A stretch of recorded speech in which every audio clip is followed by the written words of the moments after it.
Hello, hello, bonsoir, bonjour tout le monde. Ça va dépendre à qui l'heure on regarde vidéo ça. Vidéo ça c'est une vidéo qui choque en pile côté gon bagay qui arrivé hier soir en République Dominicaine, précisément en Santiago.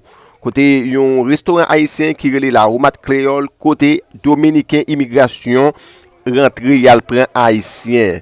Bon consultant, ok? Côté au prend un pile haïtien, bagay ça li pas normal, faut haïtien campé yo dit non parce que dominicain de respecter haïtien trop. Moi pas parler en pile, m'a quitter nous garde vidéo ça. Hay un cónsul aquí.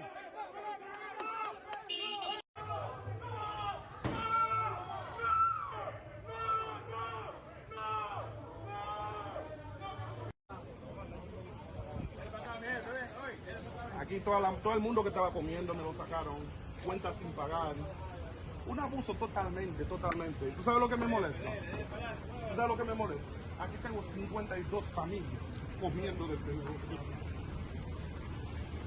Tranquilo, aquí te impotencia tú. Tranquilo, patrón, tranquilo. Yo, ¿cómo fue? No, 52. ¡Qué maldita impotencia!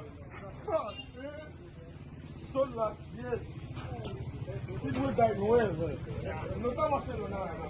Eso es apoyar a la delincuencia. Exactamente. Soy una persona legal, un dominicano igual que ustedes. Mira el abuso que están haciendo. Es un abuso. No trabajé para eso.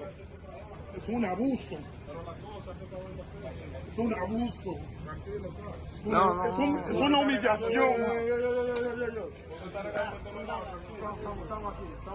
Lo hicimos. Mira, que gaste lo que tengo que gastar. Eso tiene que ser más viral que cualquier otra cosa. Mira. Lo digo, es un abuso.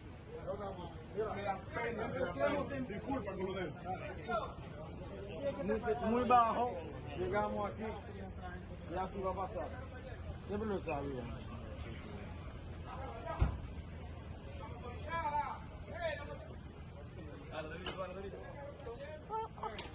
A mí no hay censura. Maldita vaina, maldito show.